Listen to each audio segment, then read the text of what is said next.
Hello बच्चों। यहां लिखा है fixed source of sound emitting a certain frequency as F A when observer is approaching the source with VO and F R when observer is receiving the source with the same speed. Clear है? तो frequency of source क्या होगा, तो ध्यान से सुनो। इसमें ultimately लिखा ये गया है, मैं डायग्राम से आपको समझाता हूं।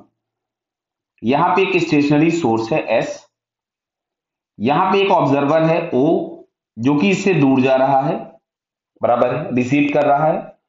और एक ऑब्जर्वर यहां पे है जो कि इसको अप्रोच कर रहा है। अच्छा, दोनों की स्पीड दी गई है वीओ। क्लियर? और सोर्स रेस्ट पे है, तो वीएस बराबर तो दोनों के लिए जीरो हो गया। अगर मैं इस पहले वाले ऑब्जर्वर जिसको मैं O1 ले लेता हूं, मान लीजिएगा, तो इसके लिए ये वाला डायरेक्शन प्लस हो जाएगा, बिकॉज सोर्स टू ऑब्जर्वर या direction of sound is taken as positive, और इसके लिए ये वाला डायरेक्शन प्लस हो जाएगा। तो अगर मैं इसके लिए ऑब्जर्वर की वेलोसिटी लिखूंगा तो वी नॉट मिलेगी माइनस के साथ, क्योंकि इसका डायरेक्शन अपोजिट है इसके साथ, तो मिलेगी माइनस के साथ। जबकि मैं इसके लिए ऑब्जर्वर की वेलोसिटी लिखूंगा तो वी नॉट मिलेगी, क्योंकि ये सेम डायरेक्शन पॉजिटिव डायरेक्शन में है। क्लियर? तो चलिए मैं वैल्यूज लिखता हूं। तो यहां से अगर मैं लिखूं एफ ए जो कि अप्रोच करने पे मिल रही थी, तो ये हमारे पास हो गया F F actual V minus V O, तो माइनस ऑफ माइनस प्लस हो गया अपॉन वी माइनस वीएस। तो वीएस हम लोगों के पास जीरो है, सोर्स की वेलोसिटी जीरो है दोनों ही केसेस में। क्लियर? तो इसको हम लोग लिख सकते थे F into one plus V O upon B. अच्छा, यहां से लिखते हैं हम लोग।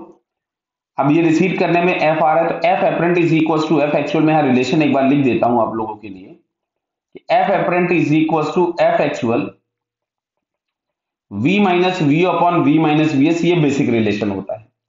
सारी वेलोसिटीज अगर प्लस होंगी तो एज इट इज प्लेस कर दोगे, अगर कोई भी अपोजिट होती है तो वहां माइनस साइन हमको पुट करना पड़ता है। क्लियर? अब चलिए, तो यहां से हमारे पास हो गया F apparent is equal to F actual V minus V O, अब की बार माइनस ही मिलेगा, अपॉन वी माइनस वीएस। तो वीएस तो हम लोगों के पास जीरो है, तो इसको हम लोग लिख सकते थे F into one minus V O upon we.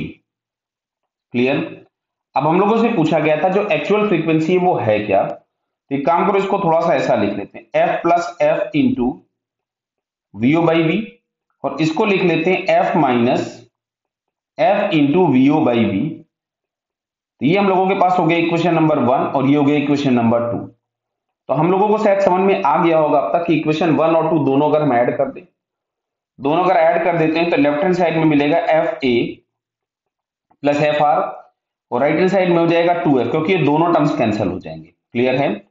तो जो एक्चुअल फ्रीक्वेंसी थी वो हमारे पास हो जाएगी F A plus F R by two. Clear? तो F A plus F R by two, अगर हम ऑप्शन ढूंढे इसमें से, तो ऑप्शन हम लोगों को कौन सा दिख रहा है, तो साहब ये ए वाला ऑप्शन अपने को करेक्ट दिखता है। क्लियर?